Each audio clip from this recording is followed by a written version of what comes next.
아프지 마요. 여성건강지킴이 변승원입니다. 아프지 마요. 여성건강지킴이 변승원입니다. 이번에 굉장히 소중하시고 저에게도 의미 있고 큰 메시지를 전달해 주실 수 있는 수술했던 환자분을 함께 이야기하면서 만성 골반통으로 지금 힘들어하시는 분들한테 좋은 경험담 및 레슨이 있지 않을까 생각을 합니다. 안녕하세요. 안녕하세요. 요즘 어떻게 지내세요? 저 너무 잘 지내고 있어요. 그래요? 진짜 행복한 삶을 지금 유지하고 그러니까 있어요. 낚시도 다니시고. 그럼요. 매주마다 다니고 있습니다. 그러니까 2년 6개월 정도 전에 네. 처음에 오셨어요. 그때는 그냥 뭐 자궁경부암 세포 이상 있었고 그때도 조금 생리통은 좀 있으셨잖아요, 그죠?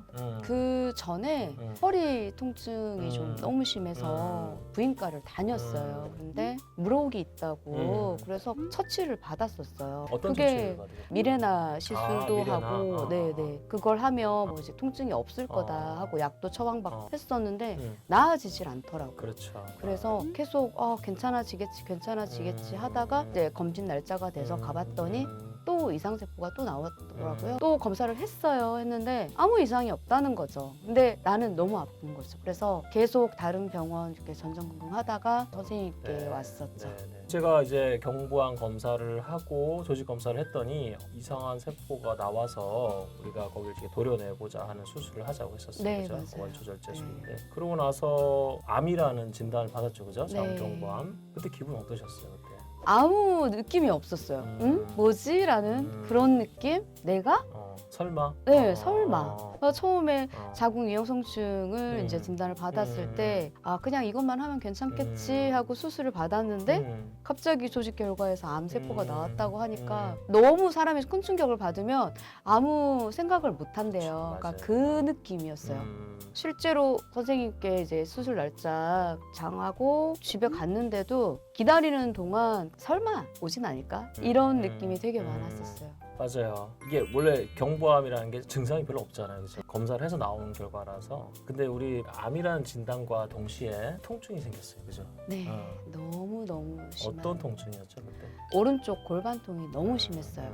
그러다가 출혈도 계속 있고 출혈 같은 경우는 선생님께서 잘 해주셔가지고 멈췄는데 오른쪽 골반 통증이 말도 못하게 심해졌죠. 그게 원추절제술 하고 나서 발생한 거죠. 네, 그쵸. 근데 그때는 그나마 나았어요. 근데 이제 한 달 뒤에 암 수술하고 나서부터는 엄청 심해졌죠. 더 심해졌죠. 계속 통증이 심해지니까 그런 생각이 들었죠. 괜히 수술을 했나. 초기인데 그냥 더 버텨볼 걸 그랬나.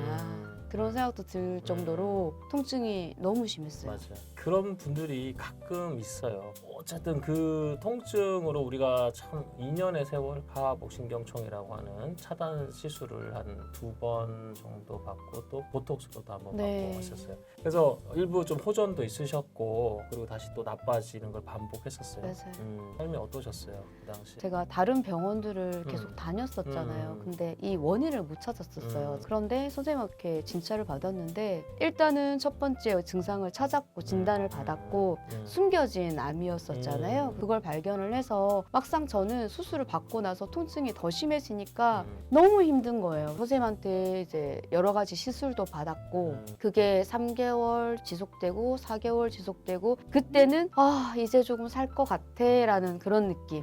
다시 이제 밀린 일들도 좀 처리 좀 하고 그러다가 또 통증이 반복이 되니까 나아졌다가 안 좋아졌다가 어떻게 리듬을 찾을 수가 없더라고요. 생활 리듬이 계속 깨지고. 많이 아프실 때는 어느 정도셨어요? 좀 격한 말로 표현을 하자면 그냥 오른쪽 골반부터 그냥 다리를 그냥 떼어내고 싶다는 생각이 들었어요. 잘라버리고 싶다. 네, 잘라버리고 싶다. 그러니까 제가 이제 아이들이 있으니까 좀 말을 좀 예쁘게 좀 하려고 노력을 되게 많이 하는데 저도 모르게 ABC를 달고 살고 숫자를 달고 살고 그러더라고요. 성격 자체가 점점 난폭해졌어요. 그렇죠. 통증이 계속 지속되다 보니까 감정을 컨트롤할 수가 없어지고 그렇게 되니까 이제 가족들도 힘들어하고 가족들이 제 눈치를 엄청 많이 보죠. 왜냐면 자는데 제가 이제 아파서 끙끙거리고 계속 뒤척뒤척 하다 보니까 온 가족들이 정말 뒤죽은 듯이 냈어요. 24시간 내내 깨어 있으니까 성격도 예민해지고 약이 이제 점점 독한 약으로 맞아요. 진행이 됐겠죠. 그 약을 먹으면 사람이 이제 멍해져서 멍해지고. 그렇다고 뭘 어떻게 일을 한다거나 이런 것도 전혀 없었고 그러니까 좀비처럼 살았죠. 물론 환자분 같은 경우도 이제 수술하기 전에도 통증이 어느 정도 있었고 네. 그게 사실은 수술을 통과하면서 약간 증폭이 된 네. 상황이죠, 그죠? 네. 이렇게 오랫동안 통증을 앓게 되면은 사실은 이게 통증도 있지만 이 머릿속에서 예전 영상에서 말씀드렸던 것처럼 감정의 변화가 생기죠. 심지어 그런 얘기가 있잖아요. 통증은 감정이란 말을 표현하건데 이 감정의 변화가 생기면 결국 주변 가족 간의 관계라든지 인간관계에 상당한 영향을 미치고 특히나 한 가족에서 이제 어머니 역할은 굉장히 크잖아요. 네. 그죠? 한 가족의 어떤 분위기를 바꿀 수도 있다는 거죠.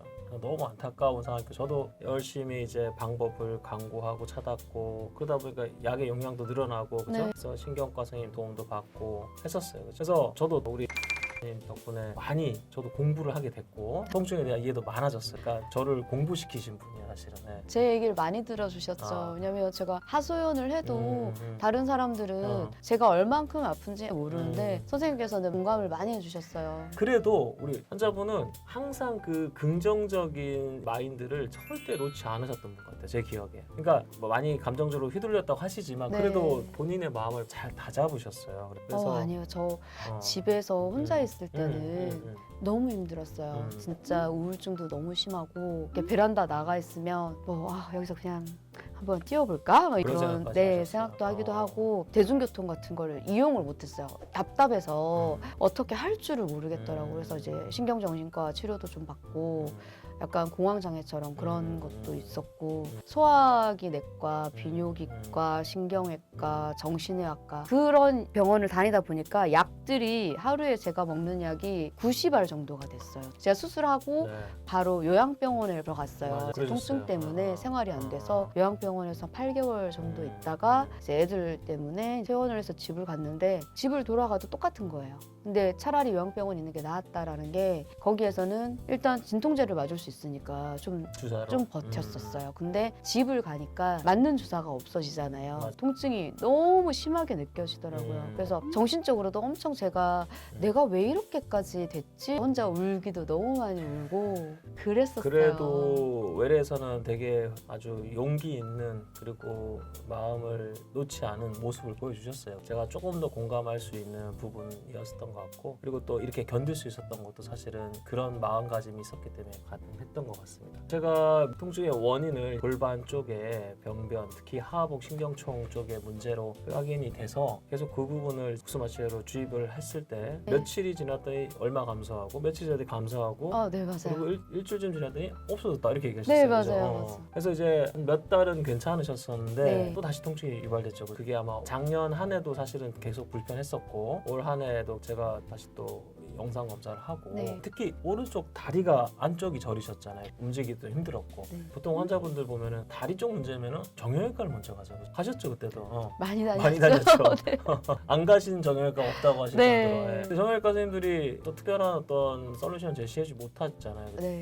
그러니까 저는 이제 이거를 우리가 수술했던 부위 주변에 신경이 유착이나 혹은 그 밖에 자궁내막증이라든지 이런 병변들 때문에 다리로 가는 신경을 누르고 있다라고 제가 진단해 드렸잖아요. 네, 그죠? 맞아요. 그리고 이제 좀 굉장히 위험한 수술이 될 수도 있겠다. 하지만 이대로 그냥 지내다가는 너무 힘든 상황이 올 것이다라고 네. 생각해서 많은 이야기를 했어요. 그때 심정 좀 얘기 좀 해주시겠어요? 안 가본 병원이 없을 정도로 엄청 많이 다녔어요. 근데 가봐도 해봤자 신경차단술, 뭐 체외 충격파 거기에 또 약 받아와서 또 약을 먹고 그래도 나아지지가 않고 점점 심해지다가 결국에는 오른쪽 다리를 제가 좀 절더라고요. 허리는 끊어질 것 같아요. 뼈가 부서질 것 같은 그런 통증이 계속 있었어요. 그런데 처음엔 안 그러셨대요. 네, 점점 심해졌어요. 이제 나중에 선생님께서 좀 위험한 수술이긴 한데 이걸 했으면 좋겠다라고 이제 제시를 하셨을 때 저는 그냥 선생님한테 저 모든 거 다 맡겼으니까 제발 좀 저 좀 살려주세요. 제가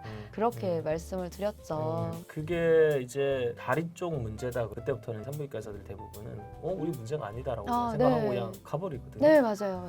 제가 하고 있는 이제 골반 신경학이라는 관점에서 봤을 때는 사실 다 연결되어 있는 거죠. 결론적으로 얘기하자면 다리로 가는 폐쇄신경, 이 좌골신경 쪽이 유착이 많이 돼 있었어요. 결국 이거죠. 어떤 특정한 소인을 갖고 계셨는데 그게 암 수술이라고 하는 수술을 하면서 약간 폭발을 하게 된 거예요. 그래서 저도 사실은 그때 수술을 계획하면서도 와 이건 정말 어려운 수술이고 잘못하다가는 있다라는 혈관을 터뜨릴 수도 있고 신경을 건드려서 마비가 올 수도 있다라는 네. 얘기까지 했었잖아요. 네. 그럼에도 불구하고 우리는 수술을 결정했어요. 그때 굉장히 고민이 많으셨을 것 같고 네. 가족분들하고도 많이 이야기했을 텐데 그래도 끝까지 저를 믿고 몸을 맡겨주셨잖아요. 그래서 저는 정말 더 최선을 다할 수밖에 없었던 것 같고 다행히 좋은 결과를 얻었어요. 하지만 우리가 그래도 수술하고 나서도 사실 소변 보는 것도 좀 힘들었고 통증도 갑자기 좋아진 게 아니라 서서히 좋아지고 네. 한 2주가 넘는 입원 기간을 거쳤을 텐데 그래도 옆에서 묵묵하게 간호해 주시던 이제 남편분도 계셨고 네.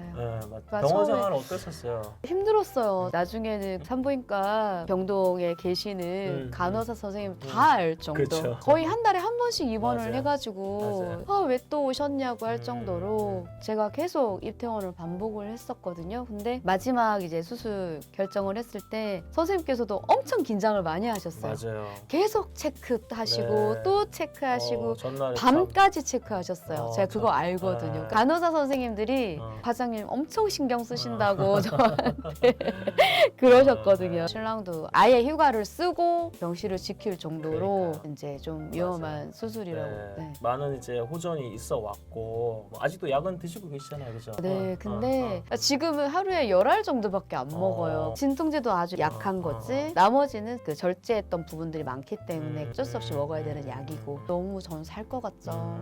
그때 비하면 그죠? 그럼요. 그때는 밥도 못 먹었어요. 음. 약이 너무 많아가지고. 이게 오랜 세월 동안 지금 사실은 이제 환자분하고 저랑 이제 많은 고민을 하면서 네. 서로 이야기하면서 이까지 온 투병 생활인데 세상에도 사실은 이런 비슷한 증상으로 고통받는 여성분이 많을 것 같아요. 네. 쉽게 산부인과 오지 못해요. 어디로 가야 될지 방향도 찾지 못하고 계속 약은 늘어나고 네. 결국 어떤 분들은 마약성 진통제까지 가버린단 말이에요. 네. 제가 늘 얘기하잖아요. 마약성 진통제는 절대 안 드릴 거라고 제가 네. 그랬죠. 왜냐면 한번 들어가 버리면은 못 빠져나요. 그래서 더욱더 우리 환자분을 어렵지만 치료해야 되겠다. 너무 잘 견뎌주셨고 지금 너무 좋은 모습 보게 돼서 제가 마음이 너무 좋습니다. 저 너무 진짜, 행복해요. 네. 진짜 너무 행복해요. 그러니 제가 감사드립니다. 제가 이렇게 드리고 싶은 말씀은 아프면 그 원인을 정확하게 발견해서 치료를 해줄 수 있는 병원을 저는 찾아야 된다고 생각을 해요. 선생님께서 제 이야기를 들어주시고 상담을 통해서 약도 계속 바꿔보고 시술법도 다르게 해봐 주시고 그렇게 같이 해주셨기 때문에 제가 좀 버틸 수 있었어요. 정말이에요. 환자의 이야기를 들어주는 의사가 저는 제일 중요하다고 생각하는데 선생님이 그랬어요. 그래서 제가 이때까지 믿고 따를 수가 있었던 것 같아요. 제가 이제 대학교 때 토론하는 어떤 모임이 하나 있었는데 그때 안락사라는 주제로 토론한 적이 있어요. 그때 그 안락사를 실제로 시행했던 미국의 의사가 한 명 있었는데 그분의 첫 번째 환자가 누구였냐면은 만성 골반통 환자였어요. 이해가 되죠? 네, 저 이해돼요. 정말 어. 이해돼요. 나는 그때 알았어요. 이 만성 골반통이라는 게 암도 아닌데 이렇게 사람이 죽고 싶은 생각이 들 네. 정도라는 걸 그때 알았어요. 저는. 그래서 더 신경이 쓰였고 그리고 제가 또 오히려 그쪽으로 많이 공부를 하게 되고 네. 연구를 하게 된 건데 그래서 저는 그런 생각도 했어요. 그냥 일종의 캠페인을 해야 되겠다. 좀 많이 알려드리겠다. 그래서 제일 좋은 방법이 뭐냐? 이 치료했던 분이 이렇게 직접 얘기해 주시면 얼마나 좋아요. 그래서 마지막으로 우리 영상을 보시는 이렇게 만성 골반통 앓고 있는 네. 환자분한테 한 말씀 해주시죠. 중간에 포기하지 않으셨으면 좋겠어요. 환자들은 몰라요. 다리가 아프고 허리가 아프면 정형외과를 갔는데 그게 아니라 부인과를 찾아왔었어야 됐다는 거죠. 그러니까 올바른 정보들을 좀 많이 알아보고 제대로 된 길을 찾으셨으면 좋겠어요. 그리고 또 한 가지를 더 덧붙이자면 이분이 나를 치료해 줄 수 있다는 생각이 든다면 끝까지 믿었으면 좋겠어요. 너무 좋은 말씀이에요. 네. 예, 제가 환자들한테 많이 하는 얘기 중 하나. 왜냐하면은 그렇게 하셔야지 가장 좋은 결과가 나와요. 환자분들은 자꾸 중간에 그게 틀어지면은 의사도 인간이잖아요. 인간이다 그쵸. 보니까 이 두 사이의 관계가 되게 중요해요. 환자와 의사와. 맞아요. 좋은 말씀 감사드립니다. 오늘 말씀 너무 감사드리고요. 앞으로도 계속 이런 행복한 삶을 사실 수 있도록 하고 혹시나 또 불편하시면 제가 끝까지 옆에서 지켜드리겠습니다. 너무 감사합니다. 네. 아프지 마요. 여성건강지킴이 변승원입니다. 아프지 마요. 여성건강지킴이 변승원입니다.